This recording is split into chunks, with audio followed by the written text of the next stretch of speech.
हरे कृष्णा कृष्ण कृष्ण हरे राम राम राम हरे हरे। श्री श्री राधा श्याम भगवान की जय। जगन्नाथ बलदेव सुभद्रा महारानी की, किसी गौर निताय की।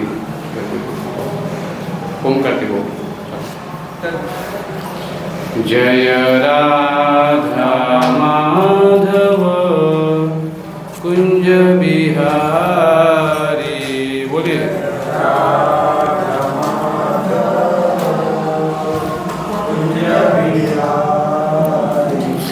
जय राधा माधव कुंज बिहारी। राधा माधव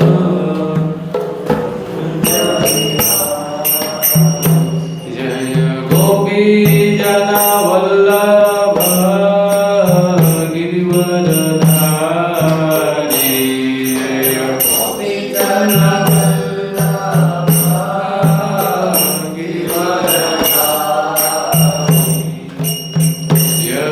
यशोदानंदन व्रज जनरंजन। यशोदानंदन व्रज यशोदानंदन व्रज जनरंजन। यशोदानंदन व्रज जनरंजन। यमुना तीरावनचारी। यमुना तीरा जय राधा माधव कुंज बिहारी। जय राधा माधव कुंज बिहारी। जय राधा माधव कुंज बिहारी। जय राधा माधव कुंज बिहारी। हरे कृष्णा कृष्ण कृष्ण हरे हरे। हरे राम राम राम हरे हरे। हरे कृष्णा कृष्ण कृष्ण हरे हरे। हरे राम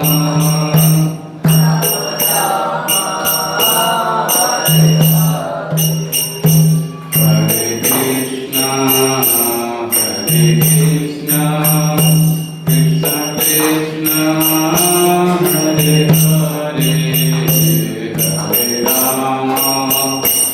हरे राम राम राम हरे हरे।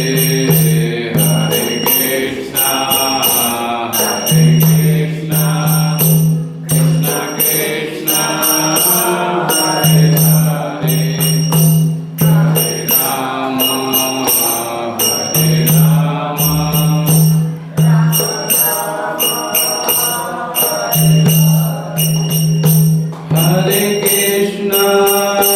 हरे कृष्ण कृष्ण कृष्ण हरे हरे। हरे राम राम राम हरे हरे। हरे कृष्ण कृष्ण कृष्ण कृष्ण हरे हरे। हरे राम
सब लोग मंगलाचरण करेंगे। गीता की भूमिका में खोल लीजिए आप लोग।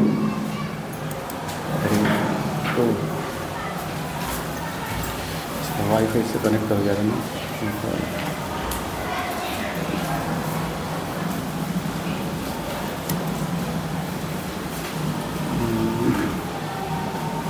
बस हो गया।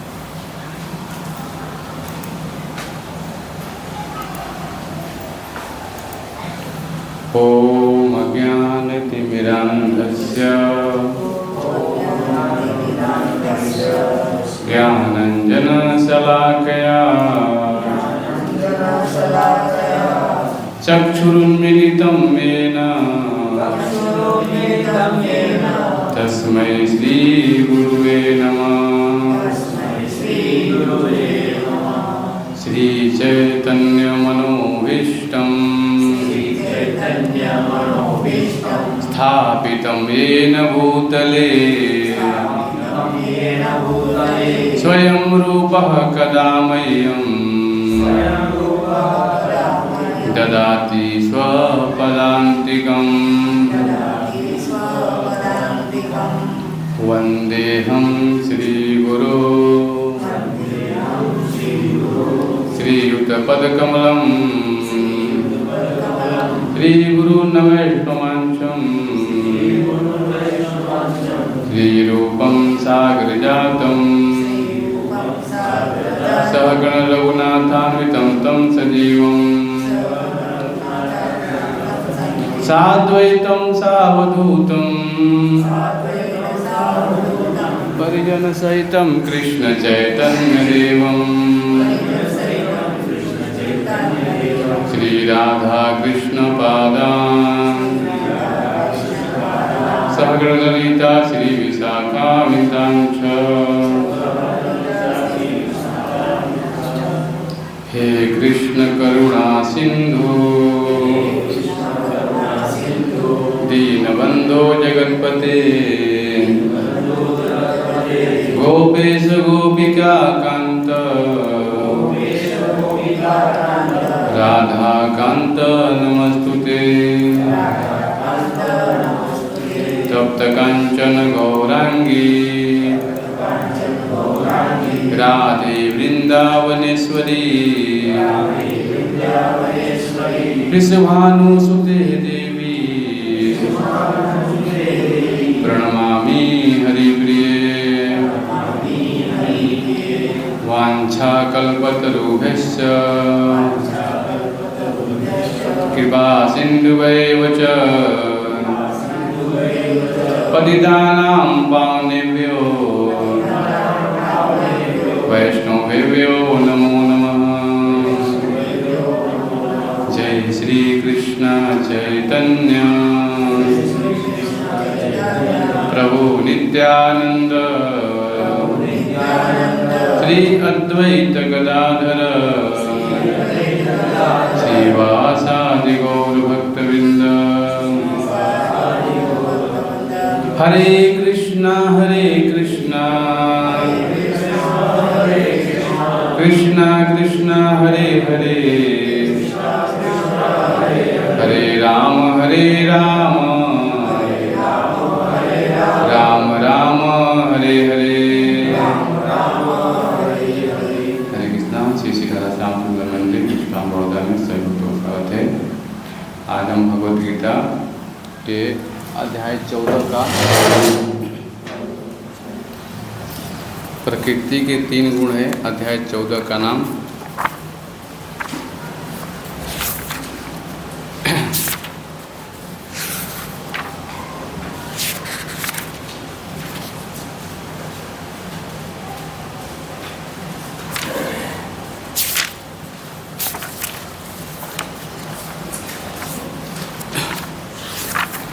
पहला श्लोक थोड़ा चर्चा करेंगे।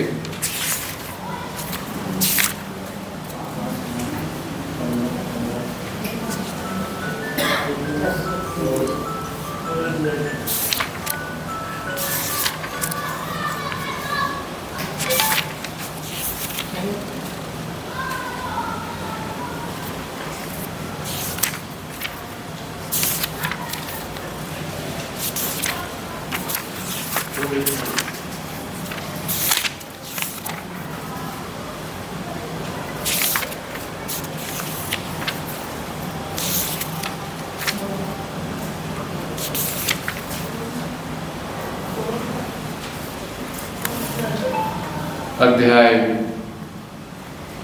13 अध्याय 14 है ना। पहला नंबर श्लोक निकाल लीजिए आप लोग, मेरे पीछे बोलेंगे। श्री भगवान वाच परम भूयं प्रवक्ष्यामि ज्ञानानां ज्ञानमुत्तमम् यज्ञत्वा मुनयः सर्वे परां सिद्धिमितो गतः। श्री भगवानुवाच परं भूयः प्रवक्ष्यामि ज्ञानानां ज्ञानमुत्तमम् यज्ञत्वा मुनयः सर्वे परां सिद्धिमितो गतः। कोई पढ़ेंगे? हाँ। श्री भगवानुवाच परं भूयः प्रवक्ष्यामि ज्ञानानां ज्ञानमुत्तमम्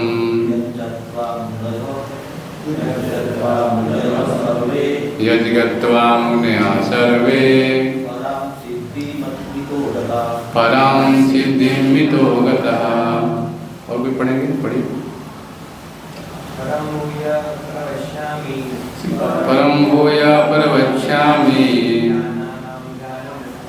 ज्ञानानां ज्ञानमुत्तमम् गत्वा मुनयः सर्वे परं सिद्धिमितो गतः। माताजी पढ़िए।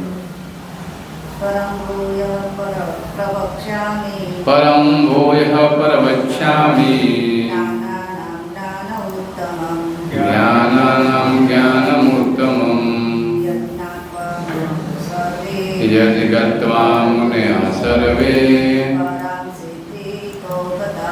परं सिद्धिमितो गतः। मेरे पीछे बोलेंगे। श्री भगवान उवाच, भगवान ने कहा, परम दिव्य भूयः फिर प्रवक्ष्यामि कहूँगा ज्ञानानां समस्त ज्ञान का ज्ञानम ज्ञान उत्तमं सर्वश्रेष्ठ यत जिसे ज्ञात्वा जानकर मुनया मुनिषो सर्वे समस्त परां दिव्य सिद्धि को इतः इस संसार से गतः प्राप्त किया। मेरे पीछे बोलेंगे। भगवान ने कहा, अब मैं तुमसे समस्त ज्ञानों में सर्वश्रेष्ठ इस परम ज्ञान को पुनः कहूँगा, जिसे जान लेने पर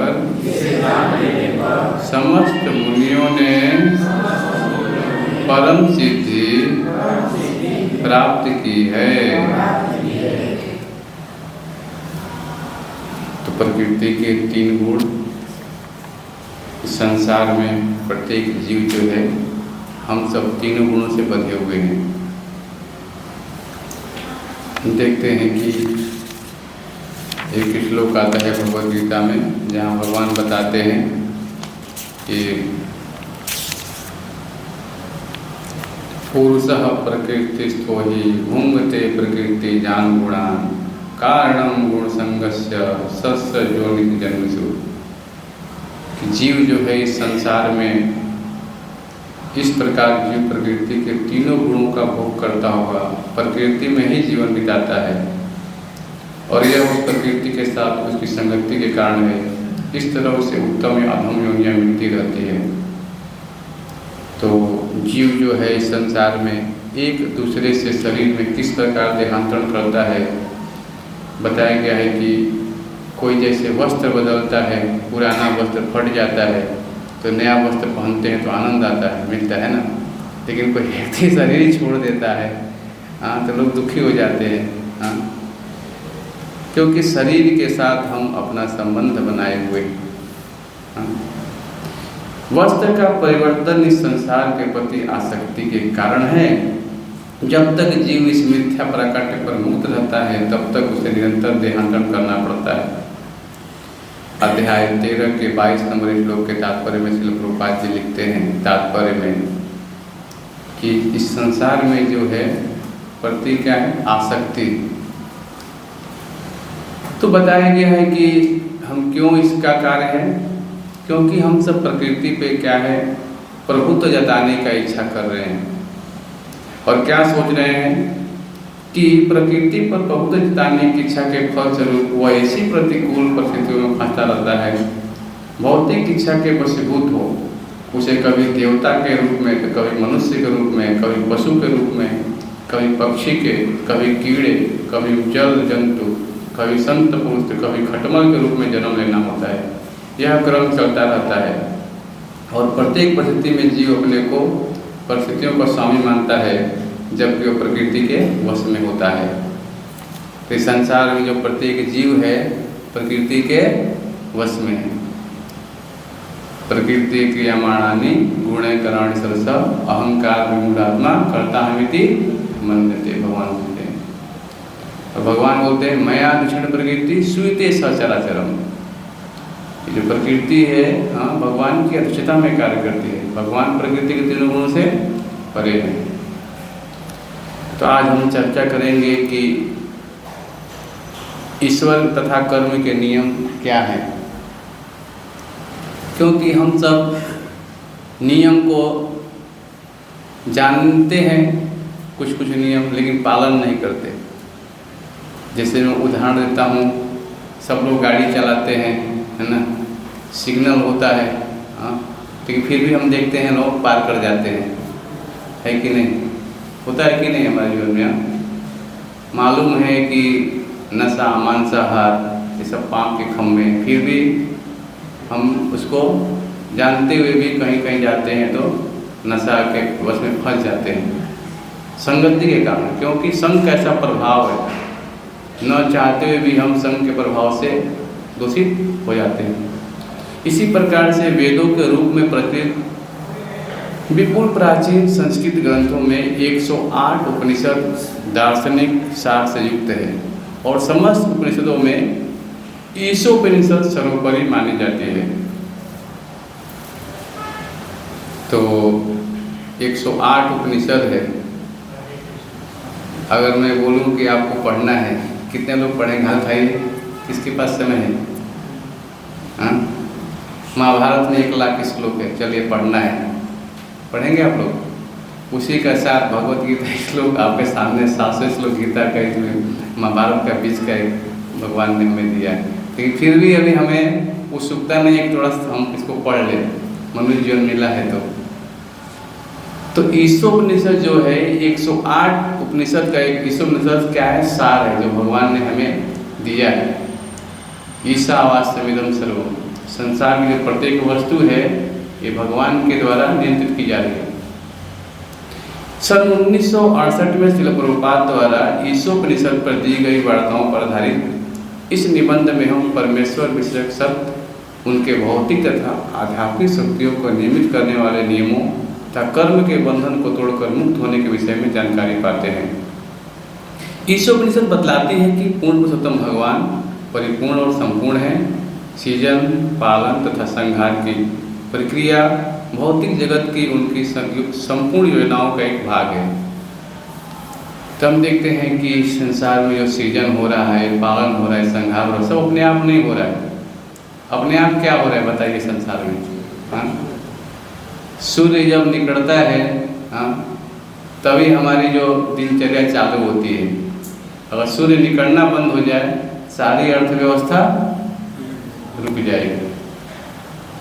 इससे मालूम चलता है कि भगवान प्रकृति जो है हमें प्रकृति के माध्यम से हमें हेल्प कर रहे हैं ना, और प्रकृति हमें हेल्प नहीं करे तो हमारा जीवन क्या हो जाएगा? सारी अर्थव्यवस्था रुक जाएगी। इस भौतिक जगत में हर जीव में 6 अस्थायी अवस्थाओं में परिवर्तन होते हैं। तो हम देखते हैं कि जन्म होता है, वृद्धि होता है, फिर पालन होता है, उपोत्पादों की उत्पत्ति होती है, ह्रास और विनाश। तो 6 चीज सब में हो रहा है, हर एक चीज में 6 चीज हो रहा है। छोटा पौधा है, जन्म लेता है, फिर वृद्धि होता है, फिर पालन होता है उसका। तो क्या हो रहा है? ये प्रक्रिया निरंतर चलती ही रहती है। यह भौतिक प्रकृति का नियम है। फूल कली के रूप में जन्मता है, फिर बढ़ता है, 2-3 दिन तक ताज़ा बना रहता है, बीज उत्पन्न करता है और धीरे धीरे मुरझाता है और तब नष्ट हो जाता है।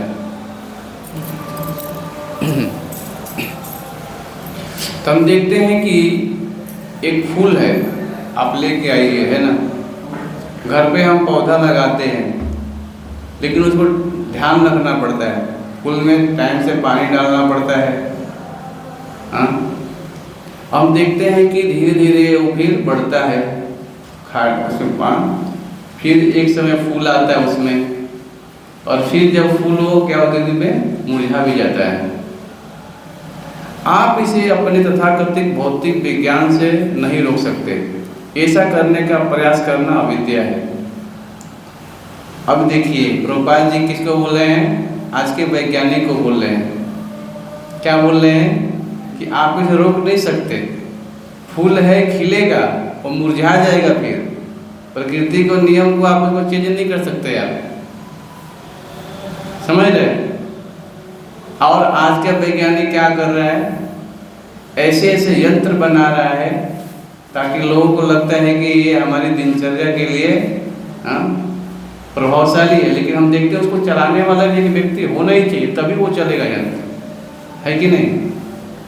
ठीक है, रोबोट बनाया, लेकिन आत्मा उसमें नहीं डाल सकते आप, समझ रहे ना।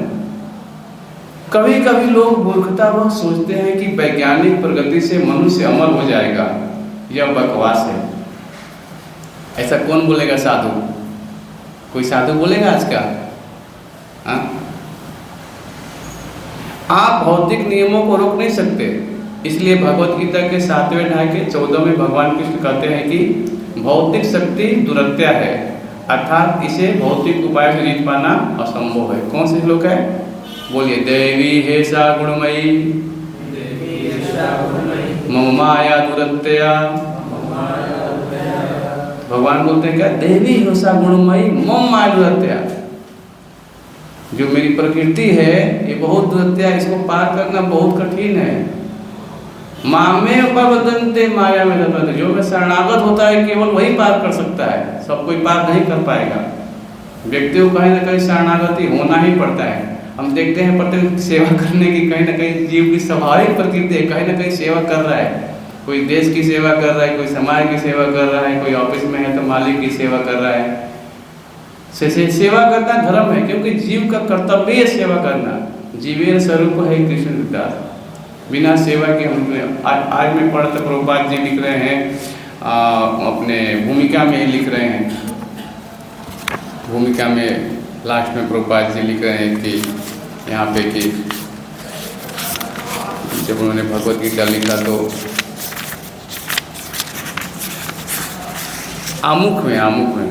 आमुख के लास्ट पेज पे देखिए, इस कलयुग में सामान्य जनता कृष्ण की बहिरंगा शक्ति द्वारा मोहित है और उसे भ्रांति है कि भौतिक सुविधाओं की प्रगति से हर व्यक्ति सुखी बन सकेगा। देखिए, एक तो क्या है, जीव भगवान की बहिरंगा शक्ति द्वारा मोहित है, ऊपर से क्या सोचते हैं हम कि भौतिक प्रगति से हम सुखी हो जाएंगे। लेकिन उसे इसका ज्ञान नहीं है कि भौतिक प्रकृति या बहिरंगा प्रकृति अत्यंत प्रबल है, क्योंकि हर प्राणी प्रकृति के कठोर नियमों द्वारा बुरी तरह से जकड़ा हुआ है और सौभाग्यवश जीव भगवान का अंश है और अतः उसका सहज कार्य है भगवान की सेवा करना। तो लास्ट में जो प्रभुपाद जी यहाँ पे लिख रहे हैं ना, ये लाइन में पढ़ रहा हूँ, देखिए गीता में ये यहाँ पे ये लाइन, तो हम समझ सकते हैं कि जो जीव है ये स्वतंत्र नहीं है। हमको लगता है कि हमारे हाथ खुले हुए हैं स्वतंत्र, लेकिन इसी स्वतंत्रता का हम दुरुपयोग करते हैं, जीवन में कष्ट आता है। सबके जीवन में कष्ट आता है, ऐसा नहीं है कि कोई। हम देखते हैं कि कर्म कर दिया हमने, लेकिन उसका रिएक्शन कभी ना कभी मिलेगा। चोर है, चोरी कर दिया, लेकिन जो ही पुलिस को पता चलेगा चोर पकड़ा जाएगा, फिर उसे दंड मिलेगा। इसी प्रकार से हम देखते हैं कि यहाँ प्रभुपाद जी बता रहे हैं कि जीव तो भगवान का अंश रूप है, उसका सहज कार्य सेवा करना, भगवान की सेवा करना। मोहवश मनुष्य विभिन्न प्रकारों से अपनी इंद्रिय तृप्ति करके सुखी बनना चाहता है, किंतु इससे वह कभी सुखी नहीं हो सकता। क्या सुखी होना चाहता है कि मैं अपनी इंद्रियों को तुष्ट कर लूंगा तो मैं सुखी हो जाऊंगा। आंखों को रूप से देखो, कान से शब्द को सुनते हैं, जीवा से टेस्ट लेते हैं, हाथों से स्पर्श करके आनंद लेते हैं, लेकिन क्या ये हमेशा वास्तविक आनंद कैसे मिलेगा, हमें ये जानना है। ये शरीर को तो संतुष्ट करके हम सुख कुछ क्षण देते हैं, लेकिन बाद में वही दुख का कारण बन जाता है। तो यही प्रभुपाद जी यहाँ बता रहे हैं कि इससे वह कभी सुखी नहीं हो सकता। अपनी भौतिक इंद्रियों को तुष्ट करने के बजाय उसे भगवान की इंद्रियों को तुष्ट करने का प्रयास करना चाहिए, और यही जीवन की सर्वोच्च सिद्धि है। और भगवान भी यही चाहते हैं और इसी की अपेक्षा करते हैं। तो मनुष्य का भगवत केंद्र बिंदु प्रभुपाद जी बता रहे हैं। भगवान हमसे क्या चाहते हैं कि हमें मनुष्य शरीर बनाया तो हमारा कार्य है कि हम भगवान की सेवा में जुड़े। घर में मेहमान आ गया, केवल हम बैठ के बातें कर रहे हैं, क्या ऐसा होता है? उसके लिए हम खाना बनाते हैं, उसके लिए रहने की व्यवस्था करते हैं। तो सहज कार्य है कि भगवान ने हमें एक गुण दिया है, प्रत्येक व्यक्ति को एक एक गुण दिया है। उस गुण को उस सेवा में लगाने का हमें प्रयास करना चाहिए। भगवान ने सबको अलग अलग क्वालिटी दी है, आपके अंदर क्या गुण है उस गुण को भगवान की सेवा में आप लगाने का प्रयास करिए। तो भौतिक प्रकृति के 3 गुण वाली है सत्वगुण, रजोगुण और तमोगुण। गुण का अन्य अर्थ है रस्सी। रेशों की 3 तरह में से बटकर रस्सी तैयार की जाती है। सर्वप्रथम रेशे की 3 छोटे तंतुओं में बटा जाता है, फिर ऐसे 3 वस्तुओं को एक साथ बटा जाता है और अंत में ऐसे और 3 फिर एक साथ बांट दिया जाता होगा। इस तरह रस्सी अत्यंत मजबूत बन जाती है। इस तरह प्रकृति के 3 गुणों सत्व रजो तमो को मिला दिया जाता है, जिससे उनसे कोई न कोई उत्पाद बनता है। इसके बाद उन्हें पुनः पुनः मिलाया जाता है। इस तरह से उन्हें असंख्य बार इकट्ठे बांट दिया जाता होगा। तो हम देखते हैं कि आप देखते हैं ना रस्सी, एक रस्सी का मैं धागा दूं तो आप उसे तोड़ देंगे, लेकिन उसी रस्सी से बन रहा है, हाँ समझ लें, उस पर एक और लेप लगाइए, फिर 3 लेप लगाइए, ऐसे करके मोटा मोटा रस्सी तैयार होता है। ऐसे ही प्रकृति के गुण जो है हमें क्या हुए, बांधे हुए हैं एक एक को। हाँ, तो हम सोचते हैं क्या, यहाँ बताया गया है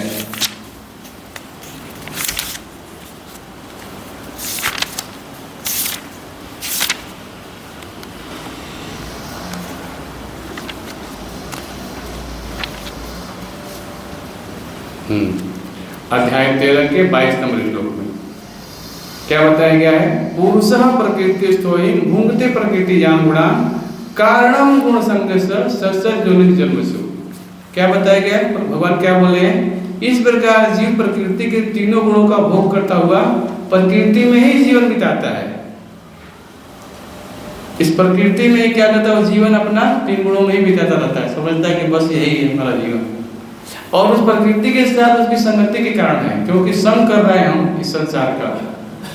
इस तरह क्या होता है, हमें उत्तम या अधम योनियां मिलती रहती हैं। जैसा हम कर्म करेंगे वैसा का हमें अगला शरीर तैयार होने वाला है।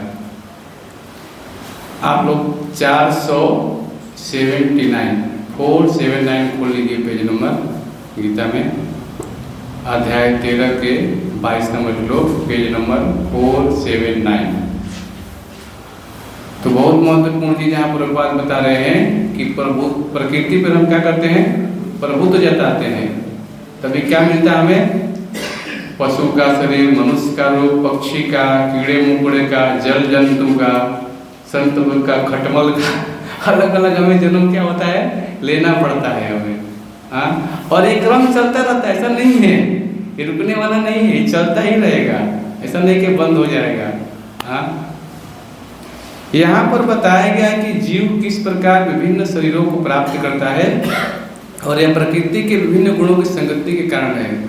अतएव इन गुणों से ऊपर उठकर दिव्य पद परिचित होना होता है, यही कृष्ण भावनामृत कहलाता है। तो आज का सार यही है, कृष्ण भावनामृत में हम आए हैं।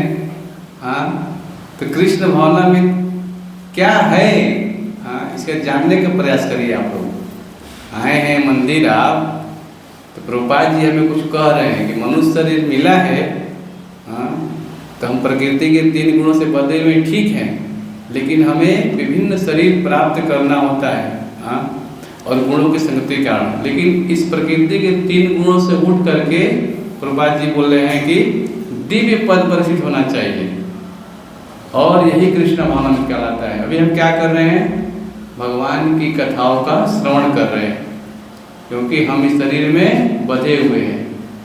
कृष्ण भावनामृत में स्थित हुए बिना भौतिक चेतना मनुष्य को एक शरीर से दूसरे में देहांतरण करने के लिए बाध्य करती रहती है, क्योंकि अनादिकाल से उससे भौतिक आकांक्षाएं व्याप्त हैं, लेकिन उसे इस विचार को बदलना होगा। यह परिवर्तन प्रामाणिक स्रोतों से सुनकर ही लाया जा सकता है। देखिए प्रभुपाद जी बोल रहे हैं यहाँ पे कि अगर हमें अपने विचारों को भी, चेतना को बदलना होगा। आपने घर बना दिया ठीक है, प्रभुपाद जी बोलते हैं कि 40 साल, 50 साल, 60 साल, 100 साल तक जीवित रहेंगे, लेकिन आपको एक घर छोड़ना ही पड़ेगा। प्रकृति जबरदस्ती आपको छुड़वा देगी, आप समझ रहे हैं ना। लेकिन तथा देहांतरण प्राप्ति, फिर आपको एक शरीर लेना ही पड़ेगा। इसलिए यहाँ बताया गया है कि क्योंकि अनादिकाल से उसमें भौतिक आकांक्षाएं व्याप्त है, लेकिन उसे इस विचार को बदलना होगा। यह परिवर्तन प्रमाणिक रूप सुनकर ही लाया जा सकता है। यद्यपि सर्वश्रेष्ठ उदाहरण अर्जुन है, जो कृष्ण से ईश्वर विज्ञान का श्रवण करता है। यदि जीव इस श्रवण विधि को अपना ले तो प्रकृति पर प्रभुत्व जताने को चीर अभिलाषित आकांक्षा समाप्त हो जाए। क्या करना पड़ेगा हमें? कानों को भगवान की कथा सुनने में लगा देना चाहिए, क्योंकि भगवान हमसे यही चाहते हैं कि यहाँ पे प्रमाणिक रूप से हम सुने। और क्या करना पड़ेगा? हमें अपनाना पड़ेगा। ज्यों ज्यों वह प्रभुत्व जताने की इच्छा को कम करता जाएगा, त्यों तो उसे आध्यात्मिक सुख मिलता जाएगा। देखिए, ज्यों ज्यों हम प्रकृति पे प्रभुत्व जताने की इच्छाओं को कम करेंगे तो ही तो हमें आध्यात्मिक सुख मिलेगा। कैसे मिलेगा? यह वैदिक मंत्र में कहा गया है कि ज्यों ज्यों जीव भगवान की संगति से विद्वान बनता है, त्यों त्यों उसी अनुपात में वह आनंद में जीवन का आस्वादन करता है। तो यहाँ पे इस संसार की तुलना प वर्ग से की गई है। ये संसार है भौतिक संसार प वर्ग, और हमें जाना है कहाँ पे? आगे बताएगा, देखिए अपवर्ग में। इस भौतिक जगत शक्ति, इस तरह भौतिक शक्ति आपको अधिकाधिक बांधती रहती है। आप अपने प्रयासों से इस बंधन से जो पवर्ग कहलाता है छूट नहीं सकते। चाह करके भी हम छूट नहीं सकते। प वर्ग संस्कृत देवनागरी वर्णमाला में 5वां वर्ण समूह है। प वर्ग में प, ख, ब, भ, म ये 5 अक्षर आते हैं। प का अर्थ क्या है? परिश्रम। प परिश्रम को सूचित करता है। इस जगत में हर जीव अपने उदर पोषण तथा अपना जीवन टिकाए रखने के लिए संघर्ष करता है। यह घोर जीवन संघर्ष कहलाता है। तो हम देखते हैं कि संसार में प्रत्येक जीव है परिश्रम कर रहा है। किस लिए? अपने जीवन को चलाने के लिए, उदर को पालन करने के लिए, पोषण करने के लिए, खाना खाने के लिए हम परिश्रम कर रहे हैं। क्योंकि कर्म नहीं करेंगे तो खाना हमें नहीं मिलेगा, ऐसा हमारा विचार है। लेकिन आप सोचिए, प्रकृति में केवल जो है मनुष्य ही परेशान है। एक मनुष्य जाति जो है ना, वही सबसे ज़्यादा परेशान है। अन्य कोई भी जीव जंतु परेशान नहीं संसार में। क्यों परेशान है? क्योंकि प्रकृति के नियम को वो तोड़ रहा है। कोविड में हमने देखा, हम देखते हैं कि गाय का लोग कत्ल कर रहे हैं। गाय के जो आंसू गिरते हैं, हमारी माँ बताएगी शास्त्रों में, अगर गाय को काट करके मांस का सेवन करेंगे तो क्या प्रकृति में छोड़ देगी? ऐसा विषैला पदार्थ छोड़ेगी कि हम सांस लेते वक्त ही जीवन त्याग देंगे। तो प्रकृति का कहर ऐसा ही होता है। क्यों? क्योंकि अपने जीवा के टेस्ट के लिए लोग गाय का कत्ल करते हैं। भगवान फल सब्जी सब कुछ है, लेकिन मांस खाकर वो सोचते हैं कि मैं ज़्यादा मैं हिष्ट पुष्ट हो जाऊंगा, तो क्या होगा? हमें जीवन में कष्ट आएगा। परिश्रम लोग कर रहे हैं कि ज़्यादा में शरीर प्रकृति के ऊपर प्रभुत्व डालो, तो ऐसा प्रकृति के ऊपर प्रभुत्व करते हैं तो हमें जीवन में कष्ट ही कष्ट आएंगे। फिर परिश्रम के बाद क्या आता है? प के बाद ख आता है। अब देखिए, घोड़ा होता है, घोड़ा रथ पे चलता है तो बहुत दौड़ता है। दौड़ते दौड़ते क्या होता है? उसके मुंह में गां आ जाता है, फेन आ जाता है। तो मनुष्य भी ऐसे ही दिन भर रात भर परिश्रम कर रहा है। Day duty, night duty, day duty, night duty. मुंह सूख जाता है, यहाँ जठराग्नि जो है मंद पड़ जाती है, भोजन पचता नहीं है, अपच हो जाता है। लगता है कि जीवन से झाग, मुंह सूख जाता है, झाग निकलने लगता है। फेन बताता है कि जब घोड़ा कड़ी मेहनत करता है तो उसके मुंह में झाग फेन निकलता है। इस तरह जब हम कठिन परिश्रम करके थक जाते हैं तो हमारी जीभ सूख जाती है, हमारे मुख में झाग बनने लगता है। सारे व्यक्ति इंद्रिय तृप्ति हेतु अत्यधिक श्रम कर रहे हैं, यहाँ तक कि उनके मुख से झाग निकलने लगता है। तो क्या बोलते हैं प्रभुपाद जी? घोड़ा। वैसे हमारा भी देखते हैं कि लोगों को प्रकृति श्री प्रभुपाद जी बताते हैं कि प्रकृति हमें 10 गुना ज़्यादा भोजन प्रदान कर सकती है। इतने सारे भूमि हैं, इतने सारे, लेकिन आजकल लोगों के माइंड में सेट हो गया है कि जो सुपर मार्केट है, डी मार्ट है, हम वहीं से हमारा जीवन भरण पोषण होगा। कोई भी खेती करना नहीं चाहता है। तो प्रकृति हमें अन्न इतना दे सकती है कि एक जनसंख्या जो 10 गुना जनसंख्या भी प्रभुपाद बोलते हैं पालन हो सकता है। इतना प्रकृति अन्न दे सकती है, प्रकृति हमें दे सकती है। लेकिन किसी को भी भूमि पे अभी क्या है, परिश्रम करने के लिए थोड़ा वहाँ पे समय देना नहीं चाहता है। इसीलिए क्या होता है, मुंह से फेन निकलता है। आगे क्या बोलते हैं? प हो गया, फ हो गया, उसके बाद क्या आता है? ब बंधन के लिए आया है। हमें अपने समस्त प्रयासों के बावजूद भी प्रकृति की भौतिक गुण रूपी रस्सियों से बंधे रहते हैं। अब देखिए, प्रकृति के 3 गुण हैं, सतोगुण, रजोगुण, तमोगुण। क्या तुलना की गई है? मैं आपसे प्रश्न करता हूँ, एक सोने का रस्सी है और एक चांदी का रस्सी है और एक लोहे का रस्सी है। बताइए प्रभु राम प्रभु, किससे बंधना चाहेंगे? सोने के कि चांदी के कि लोहे की रस्सी से? बताइए, किससे बंधेंगे आप? किसी से नहीं। आप प्रभु बंधेंगे सोने की रस्सी, चांदी के, लोहे की? बताइए किससे बंधेंगे? तो बताया गया है कि हमें बंधना ही क्यों है, ये प्रश्न होना चाहिए। हम बंधे ही क्यों? चाहे सोने की रस्सी हो, चाहे चांदी की हो, चाहे लोहे की हो, बंधेंगे तो सुखपूर्वक रह पाएंगे आप? नहीं रह पाएंगे हम जीवन में। तो वो आया है बंधन के लिए। हमें अपने समस्त प्रयासों के बावजूद भी प्रकृति की भौतिक गुण रूपी रस्सी से बंधे रहते हैं। तो प्रत्येक कर्म का एक फल होता है, वो हमें बंधन डालता है ना। इसे बताया गया है, किसान होता है, अन्न बोता है, लेकिन हम देखते हैं कि जब फसल बोते हैं तो जब जोतते हैं या हल चलाते हैं तो अनेक जीव दब के मर जाते हैं। पानी चलाते हैं खेत में और मशीन पे लेके जाते हैं तो उसमें जीव होते हैं, तो पीस के कितने जीव मर जाते हैं। तो ये सब क्यों होता है? क्योंकि कोई भी कर्म करने में कुछ ना कुछ जीव हत्या होती ही होती है। इसीलिए हमें क्या करना चाहिए कि उस जो भी हम भोजन बना रहे हैं उसे भगवान को अर्पित करना चाहिए, क्योंकि भगवान क्या करते हैं, उस कर्म बंधन को हटा सकते हैं। उन्हीं में केवल शक्ति है, हमारे में शक्ति नहीं है। तो वह आया है बंधन के लिए। हमें अपने प्रयासों, समस्त प्रयासों के बावजूद भी प्रकृति की भौतिक गुण रूपी रस्सी से बंधे रहते हैं। अब क्या है? भय।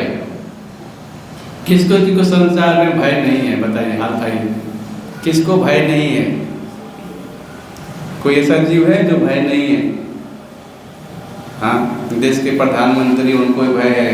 क्यों? पाकिस्तानी सेना जो है, आर्मी पर हमला न कर दे, कोई अन्य देश हमारे ऊपर हमला न कर दे, इसीलिए क्या रखे उन्होंने बॉर्डर पे? क्या रखे हैं? सैनिक रखे हैं। तभी हम यहाँ बैठ के गीता का प्रवचन कर पा रहे हैं। नहीं तो आतंकवादी आएंगे तो क्या करेंगे? कभी भी हमला कर सकते हैं। एक कुत्ता है, एक गली में रहता है, दूसरे गली का कुत्ता उस गली में आता है तो क्या कहता है, मेरा एरिया है। क्या करता है वो? क्या करता है वो? भोंकता है। क्या करता है? क्यों भोंकता है? मेरा एरिया। हम क्या करते हैं? घर पे कुत्ते पालते हैं, और उसको क्या करते हैं? घर के कुत्ते का स्थान कहाँ पे है? घर के अंदर, घर के बाहर है? बताइए। घर के अंदर है कि बाहर है? कैसे बोलिए आप? बाहर है। और गाय का स्थान कहाँ है? बताइए। अभी आप सीधे परिवर्तन हो गया। वृंदावन में लोग देखते हैं कि जा रहे हैं टैक्सी में और गधे को कुत्ते को लिए हैं और उसको चूम रहे हैं वृंदावन स्थान में। सोचिए आज का फैशन हो गया। कितनी हमारी जो सभ्यता है क्या हो रही है, नीचे जा रही है। घर के अंदर जो कुत्ते का स्थान है तो घर अपवित्र हो जाएगा। बेड पे चला जाए कुत्ता या अंदर चला जाए तो क्या होगा, घर हमारा अपवित्र हो जाएगा। सारी वस्तुएं क्या हो जाएंगी, वो अशुद्ध हो जाएंगे। तो हमें भय इस संसार में बताता है कि भौतिक जीवन में मनुष्य भय की प्रज्वलित अग्नि में जलता रहता है। क्यों? क्योंकि यह नहीं जानता कि आगे क्या होगा। भयम द्वितीया अभिनिवेशा, संसार में सब भय है। आगे क्या होने वाला है, अभी क्या होने वाला है, अभी क्या होने वाला है, सबको भय है संसार में, है ना। इस भय से बच नहीं सकते आप। लेकिन श्रील प्रभुपाद जी बोलते हैं कि ये भय जो है भौतिक संसार में ही है। वैकुंठ में सब जीव क्या है, आनंद में है। वहाँ भय नहीं है, कोई वो नहीं है, सब जीव आनंद में है। सब भगवान की सेवा में नित्य लगे हुए हैं। काल का प्रभाव यही पड़ता है। जैसे ही हम भक्ति करते हैं, हाँ, वैकुंठ लोक में क्या है, सब जीव आनंद में है। और आगे क्या बताया गया है, भव के बाद मोह। मोह क्या है, मृत्यु का सूचक है। इस जगत में सुख तथा सुरक्षा की हमारी सारी आशाएं तथा योजनाएं मृत्यु के द्वारा चौपट हो जाती हैं। एक बहुत बड़े धनी व्यक्ति थे, चले गए अस्पताल में। डॉक्टर को क्या बोले हैं, मेरे को 4 साल का समय दे दीजिए, मेरा कुछ प्रोग्राम बाकी है ना, मेरे थोड़ा अच्छे से इलाज कर दीजिए ताकि मैं बच जाऊँ। अब बताइए क्या वो मृत्यु उनके हाथ में है, डॉक्टर के हाथ में नहीं। एक क्षण भी हम उसको ज़्यादा जीवन नहीं, क्योंकि प्रत्येक जीव को जब ब्रह्मा जी बताते हैं कि कितनी बार हम सांस लेते हैं, भागवतम में आता है, उसका भी काउंटिंग हमें दे दिया गया है, कितनी बार जीवन हम सांस लेंगे, समझ रहे हैं। तो 1 सेकेंड में सांस ज़्यादा भी ले सकते हैं। इसीलिए क्या करना चाहिए, हमें समय रहते हमें भगवान की भक्ति कर लेनी चाहिए। बुढ़ापे का इंतजार नहीं करना चाहिए। तो बुढ़ापे में क्या होगा, घुटना दर्द करेगा, कमर दर्द करेगा और मुंह कफ पित्त वायु सब क्या होगा, जम जाएगा। मुंह से भगवान का नाम भी नहीं ले पाएंगे। हरे कृष्णा कृष्णा कृष्णा हरे हरे, हरे राम राम राम हरे हरे। तो बुढ़ापे का इंतजार नहीं करना चाहिए हमें। जब समय मिले तभी भगवान के नाम का जप करना चाहिए। इस तरह कृष्ण भावनामृत इस पवर्ग विधि को ध्वस्त कर देता है। दूसरे शब्दों में कृष्ण भावनामृत ग्रहण करने पर मनुष्य को अपवर्ग प्राप्त होता है। अभी यहाँ प्रश्न ये आता है कि मंदिर में जब हम आते हैं, कृष्ण भावनामृत का पालन करते हैं तो लोग मजाक उड़ाते हैं, क्या हरे कृष्णा लगा रखा है, मंदिर जाने से फायदा क्या है, हाँ क्या मिलने वाला है आपको। मूर्ख गधों को मालूम नहीं है कि कृष्ण भावनामृत पवर्ग को ध्वस्त कर देता है। ये प फ ब भ म जो 5 है, ये प वर्ग है। संसार में हमें प से, बोलो क्या है, प से परिश्रम, फ से फेन आता है, फिर भ से भय होता है, उसके बाद क्या है, म से मृत्यु। तो ये क्या है, प फ ब भ म, हमें हमेशा याद रखना है। ये संसार ऐसा ही है, प वर्ग है। और भक्ति करेंगे तो कहाँ जाएंगे, अपवर्ग।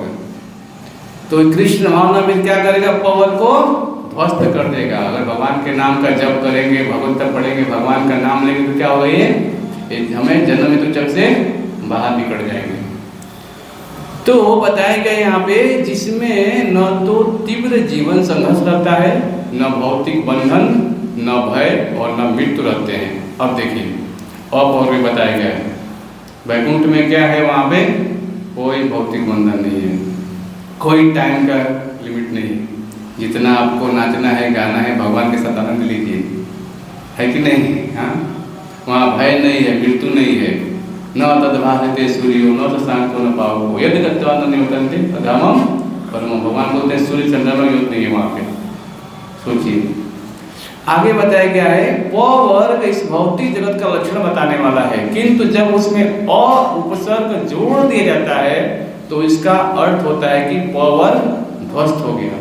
और हमारा कृष्ण भावनामृत आंदोलन अपवर्ग का मार्ग है। अभी आपसे कोई पूछे कि मंदिर क्यों जाते हो, इसका लाभ क्या है कृष्ण भक्ति करने का, तो क्या बताएंगे आप लोग? क्या है वो? अपवर्ग। पवर्ग में क्या है? इस संसार में हम बने रहेंगे। और 22वां श्लोक खुला है कि नहीं गीता में? प्रकृति पुरुषः प्रकृतिस्थोयं भोगते प्रकृति ज्ञानगुणा कारणं गुण संगस्य सर्वजोनिषु जन्मसु। क्योंकि हम प्रकृति के ऊपर ही क्या कर रहे हैं? 3 गुणों का भोग कर रहे हैं और प्रकृति के साथ संगति करके उसी हमें क्या अधम या उत्तम योनि हमें मिलती रहेंगी। लेकिन कृष्ण भावनामृत के पालन करेंगे तो क्या होगा? हाँ, अपवर्ग होगा, है ना? याद हो गया आप लोगों को? 5 चीजें क्या क्या बताया मैंने, बोलिए?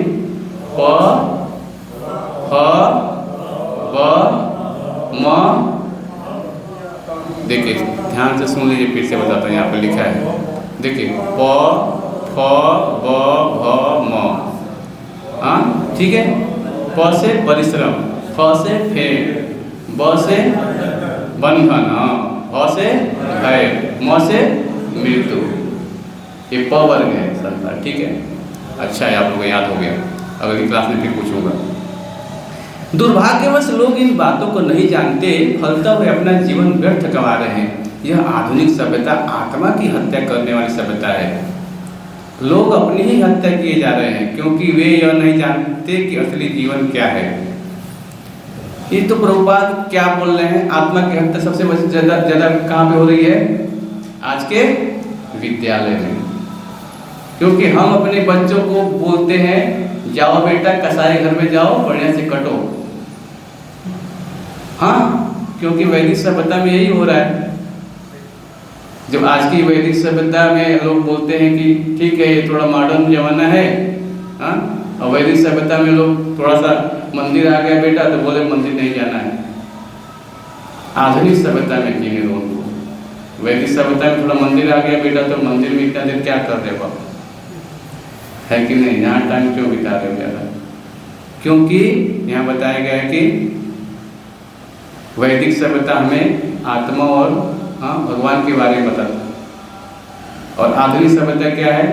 केवल शरीर के निर्माण के लिए, शरीर के लिए ही बताएगा वो। दुर्भाग्यवश इन लोग इन बातों को नहीं जानते, फलतः अपना जीवन व्यर्थ गंवा रहे हैं। यह आधुनिक सभ्यता आत्मा की हत्या करने वाली सभ्यता है। लोग अपनी ही हत्या किए जा रहे हैं क्योंकि वे यह नहीं जानते कि असली जीवन क्या है। वे मात्र पशुओं की तरह जी रहे हैं। पशु यह नहीं जानता कि जीवन क्या है, फलतः वह क्रमिक विकास करते हुए प्रकृति के नियमों का अधीन कार्य करता है। किंतु जब तक आपको यह मनुष्य जीवन मिल जाता है तो आपकी जिम्मेदारी भिन्न तरीके से जीवित रहने की हो जाती है। यही आपको कृष्ण भावनामृत बनने तथा सारी समस्याओं को हल करने का अवसर मिलता है। तो बताया गया है कि श्री प्रभुपाद जी बोलते हैं कि कोई भी ऐसा विश्वविद्यालय नहीं जो आत्मा के बारे में ज्ञान देता है कोई, हाँ? तो ये कृष्ण भावनामृत आंदोलन जो क्या कर रहा है, हमें आत्मा के बारे में ज्ञान दे रहा है।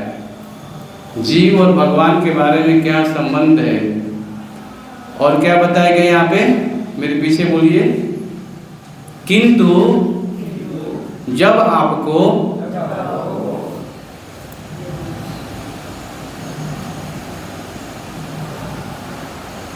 बोलिए, किंतु जब आपको यह मनुष्य जीवन का, यह मनुष्य का जीवन मिल जाता है तो आपकी जिम्मेदारी भिन्न तरीके से जीवित रहने की हो जाती है। भिन्न रहने के तरीके जो है जीवित रहने क्या क्या भिन्न है? मनुष्य और पशु में क्या हमें भिन्न कर रहा है, कौन बताएगा? प्रभु जी बताएंगे, आप बताइए। पशु में मनुष्य में क्या भिन्न कर रहा है हमें?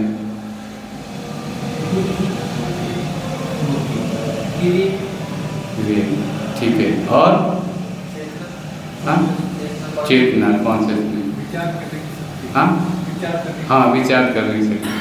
देखिए धर्मम तो साक्षात भगवत प्रणीतम। धर्म, हम धर्म के बारे में बैठ के क्लास कर रहे हैं। यहाँ पे कोई पशु है जो कुत्ता आया है, सब लोग किताब पढ़ लेते थोड़ा सा क्लास में बैठ जाते हैं। हाँ बिल्ली है, क्यों नहीं है? क्योंकि उसकी मानसिक चेतना भी वैसे इसको शरीर मिला है, बस आहार निद्रा भय और मैथुन करने के लिए मिला है। वो क्या करेगा, कहीं भी शर्म नहीं कर रोड पे बच्चे पैदा कर देगा। कुत्ता है रोड पे बच्चा पैदा कर देगा। हम क्या करेंगे, बड़े बड़े गगनचुंबी इमारतों में बैठ करके पंचमहल में बच्चा पैदा कर सकते हैं। थोड़ा हमारे शर्म है कि हम बचे। लेकिन आज का मनुष्य क्या है, कम कपड़े पहनना, अपनी सभ्यता को नीचे ले जा रहे हो, वो पशु के समान कर रहा है।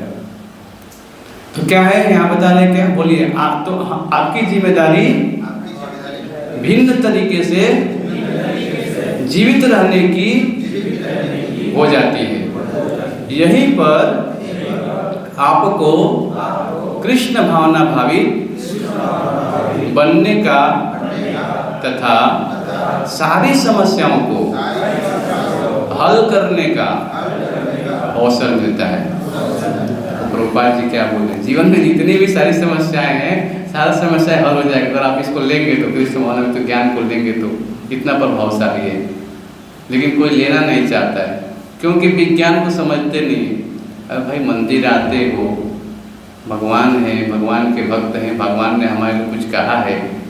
हाँ सब चीज़ का मैनुअल चाहिए लोगों को, गाड़ी का मैनुअल चाहिए, मोबाइल का मैनुअल चाहिए, लैपटॉप का मैनुअल चाहिए, साबुन का, हर एक चीज़ का मैनुअल चाहिए। लेकिन शरीर बनाया भगवान ने, उसका मैनुअल किसी को नहीं चाहिए। गीता दो तो बोलोगे मेरे पास पढ़ने का टाइम नहीं। अरे भाई गीता लीजिए, शरीर का मैनुअल, इसको पढ़िए। हाँ तो इसका मैनुअल कोई लेना नहीं चाहता है। क्यों? क्योंकि समस्याओं को हल करना नहीं चाहते लोग। किंतु यदि आप ऐसा नहीं करते, तो यदि आप पशु की तरह ही कार्य करते रहते हैं, तो आपको पुनः जन्म मृत्यु के चक्र में पड़ करके 84 लाख योनियों में से होकर देहांतर करना पड़ेगा। ये बात बहुत महत्वपूर्ण है। क्या महत्वपूर्ण है? अभी मनुष्य शरीर मिल गया आपको, आपने 84 लाख योनि घूम के आया, फिर ये शरीर मिला। हाँ इस जंक्शन पे आ गए आप, यहाँ से फ्लाइट में बैठ कर जाना है आध्यात्मिक लोक में, लेकिन फिर आपको इसको कमा रहे हैं, फिर 84 लाख में घूमेंगे। आपको पहुंचना है कृष्ण तक, चाहे इस जन्म में पहुंचिए या फिर 84 लाख योनि में घूम के आए, आपको पहुंचना है भगवान के नाम, क्योंकि आप उनके अंश हैं। जब तक वहां तक नहीं पहुंचे तब तक आपको दुख दिया जाएगा। तो जो बुद्धिमान व्यक्ति वो क्या करेगा बताइए, आप ही बताइए। बुद्धिमान व्यक्ति रहेगा क्या करेगा, इसी जीवन में जाना है। हरे कृष्णा कृष्णा कृष्णा हरे हरे, हरे राम राम राम हरे हरे। ज़्यादा हमें सोचना नहीं चाहिए भाई। मनुष्य मालूम चल गया तो तैयारी कर लो अभी से, हमें है ना, टाइम मत देखिए। हाँ तो क्या होगा फिर पता नहीं कौन सी योनि में कहाँ जाएंगे, क्या शरीर मिलेगा। हाँ टाइम से भोजन पानी कुछ नहीं मिलेगा, आप समझिएगा बात को, है ना। इस समय हमें सब कुछ मिल रहा है, भगवान दे रहे हैं, लेकिन अगले जीवन में जब क्या होगा, जब पशु के शरीर या किसी अन्य शरीर में जाएंगे, सब प्रकृति के ऊपर निर्भर करता है। बारिश नहीं होगा तो आपको पानी भी नहीं मिलेगा, ध्यान रखिएगा। अभी हमें सब कुछ मिल रहा है ना। कम कपड़े पहनेंगे तो वृक्ष बने रहो, नंगे खड़े रहो, एक इंच भी हिलोगे नहीं, एक ही जगह पड़े रहो आप। हाँ तो यहाँ बताया गया है कि पुनः मनुष्य जीवन पाने में लाखों वर्ष लग जाएंगे। आप सोचो, आप उदाहरण, आप जिस सूर्य प्रकाश को इस समय देख रहे हैं उसे आप 24 घंटे बाद ही दोबारा देख सकेंगे। प्रकृति में हर वस्तु एक चक्र में घूमती है, अतः यदि आप अपने को ऊपर उठाने के इस अवसर को गंवा देते हैं तो आपको देहांतरण के चक्र में पुनः प्रवेश करना पड़ेगा। प्रकृति का नियम बड़ा प्रबल है, इसलिए हम अनेक केंद्र खोल रहे हैं जिससे लोग इस अंतर्राष्ट्रीय कृष्ण भावना मिशन का लाभ उठाकर अपने को उन्नत कर सकें। प्रभुपाद जी बोलते हैं मेरा 50% का भी कार्य बाकी है। पूरे देश में मंदिर बना दिया प्रभुपाद जी ने, कहीं भी नहीं, पूरे देश में है और आज केंद्र भी बहुत सारे हैं, लेकिन फिर भी प्रभुपाद जी बोले हैं भी कार्य बाकी है। वो है वर्णाश्रम, जो प्रत्येक जीव का अपने गुण और अनुसार के कर्म करे, क्योंकि अपना जो गुण धर्म सब कुछ भूल गए हम लोग। जो पंडित है वो भी मांसाहार कर रहा है, हाँ वेद पाठ करना है, चतुर्वेदी त्रिवेदी द्विवेदी, नाम तो रख दिया बड़े बड़े द्विवेदी चतुर्वेदी, लेकिन ब्राह्मण के गुण खत्म, कोई वेद ज्ञान नहीं, कोई कुछ नहीं, मोची का काम कर रहे, सब अपने अपना कर्म छोड़ दिए। तो क्या हुआ, जीवन में सब कुछ खिंचन मच गया। लेकिन अभी उस गुण और व्यवस्था को बनाए रखने के कृपा जी बोलते मेरा कार्य बाकी है। तो कितना बड़ा मिशन है, सोचिए। हमें क्या करना चाहिए कि जैसे ही हमें मालूम चले, हमें इसमें थोड़ा सहयोग करना चाहिए आंदोलन में, क्योंकि आप सहयोग कर सकते हैं, आप अपने विचार से, अपने धन से, अपनी शक्ति से, जो भी भगवान ने आपको दिया है। आप गीता बांट सकते हैं, लोगों को बता सकते हैं। इससे क्या होगा, उसे मनुष्य जीवन जो मिला है उसका चक्र रुक जाएगा, अगर आपको गीता लेंगे उसे तो पढ़ेगा तो कृष्ण भावना में तुरंत हमें ही ग्रहण कर लेना चाहिए, क्योंकि हम यह नहीं जानते कि मृत्यु आने में कितना समय शेष रह गया है। जब इस शरीर में आपका समय समाप्त हो जाएगा तो आपकी मृत्यु को कोई रोक नहीं सकता। भौतिक प्रकृति की व्यवस्था इतनी प्रबल है, आप यह नहीं कर सकते मुझे रहने दो। वह तो लोग कभी कभी ऐसी यातना करते हैं। अब प्रभुपाद जी बता भी रहे, जो मैंने बताया, जिस समय मैं इलाहाबाद में था तो मेरा एक मित्र, पुराना मित्र जो अत्यंत धनी था, मर रहा था। उस समय उसने डॉक्टर की यातना की, क्या आप मुझे कम से कम 4 वर्ष जिंदा नहीं रह सकते? मैं अपनी कुछ योजनाओं को पूरा नहीं कर पाया हूँ। देखा आपने, यह है मूर्खता। हर व्यक्ति सोचता है मुझे यह करना है, मुझे वह करना है, किंतु न तो डॉक्टर नहीं वैज्ञानिक मृत्यु को रोक सकते हैं। नहीं महोदय, 4 वर्ष तो क्या, 4 मिनट भी नहीं, आपको तुरंत मरना होगा, यह नियम है। मृत्यु सर्वहरश्चाहम्, भगवान बोलते हैं क्या, मैं मृत्यु को सब कुछ छीन लूंगा आपका। हाँ, तो यह अतः इससे पूर्व वह क्षण आए, मनुष्य को कृष्ण भावनामृत का सत्कार कर लेने के लिए सचेष्ट हो जाना चाहिए। आपको अति शीघ्र ही कृष्ण भावना भावित हो जाना चाहिए, इसके पूर्व की आपकी अगली मृत्यु आए। आपको अपना कार्य समाप्त करना चाहिए, यही बुद्धिमानी है, अन्यथा आपको हार खानी पड़ेगी।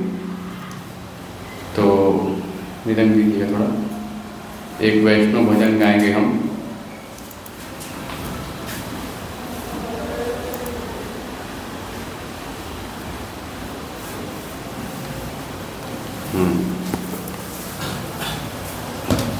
करता लीजिए।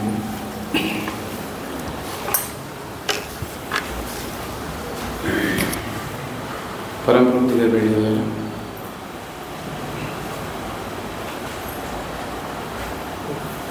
एक एक आगे करते रहिएगा थोड़ा, फिर पीछे बोलेंगे।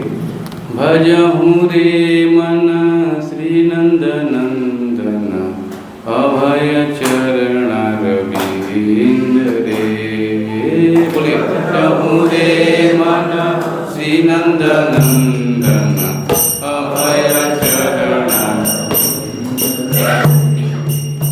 भजहूँ रे मन श्री नंद नंदन, अभय चरण रविंद्र रे। भजहूँ रे मन श्री नंद नंदन, अभय चरण रविंद्र रे। दुर्लभ मानव जन्म सत्संगे, तरहे भव सिंधु रे। दुर्लभ मानव जन्म सत्संगे, तरहे भव सिंधु रे। दुर्लभ मानव जन्म सत्संगे, तरहे भव सिंधु रे। दुर्लभ मानव जन्म सत्संगे, तरहे भव सिंधु रे। शीत आतप वात वरिष्ठन, ये दिन जामिनी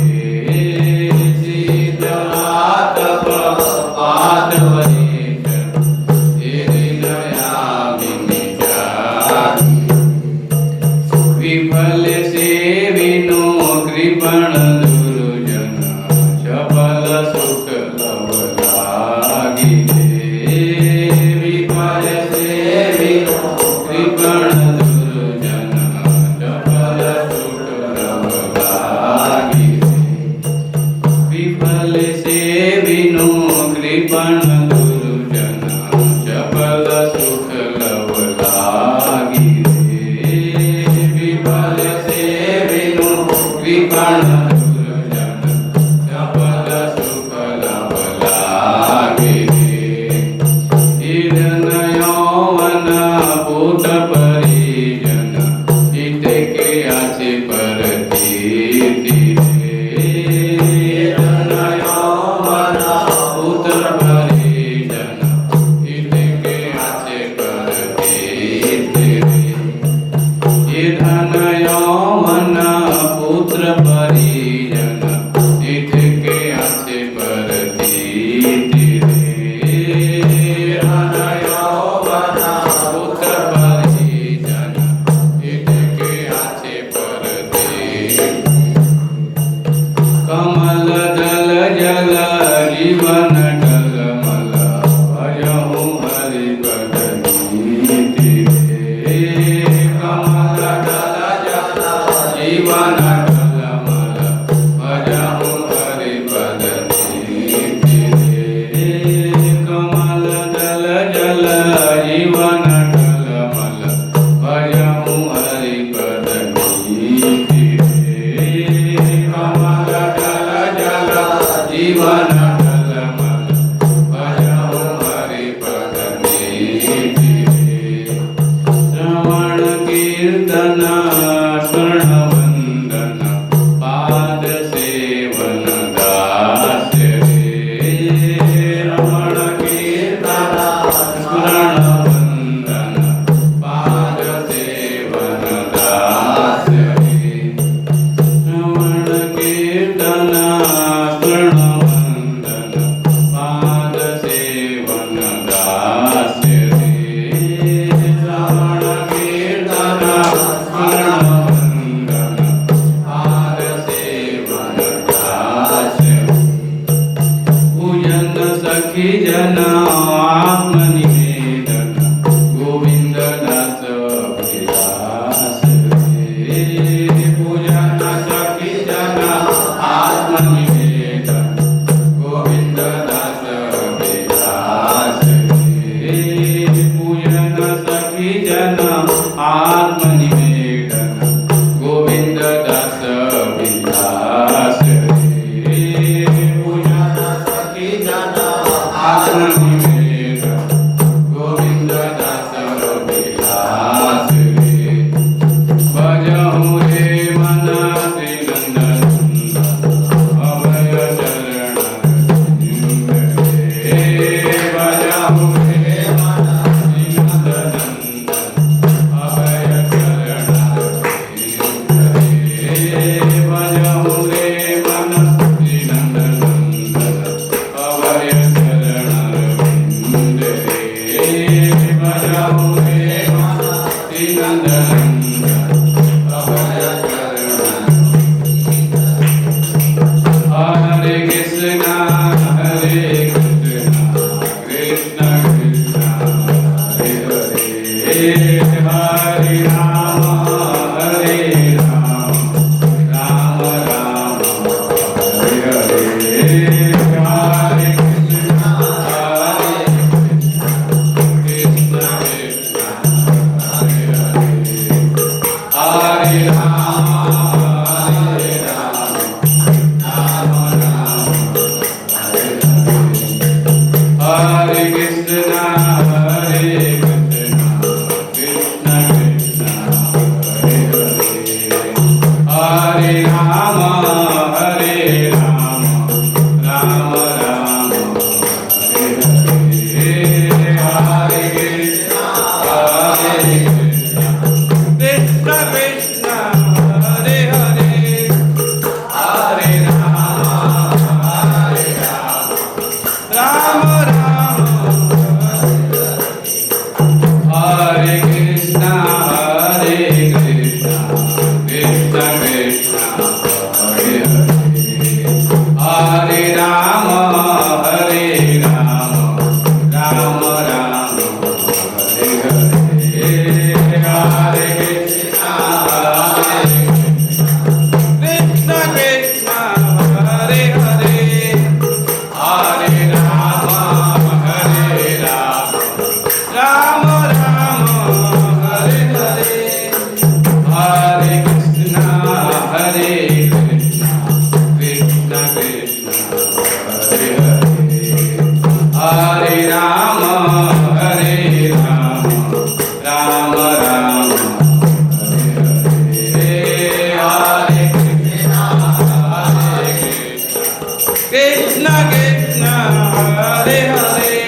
कोई किसी का प्रश्न हो तो पूछ सकते हैं क्लास से संबंधित।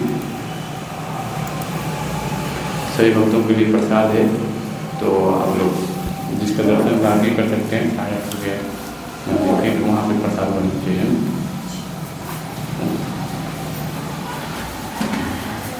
हरे कृष्ण।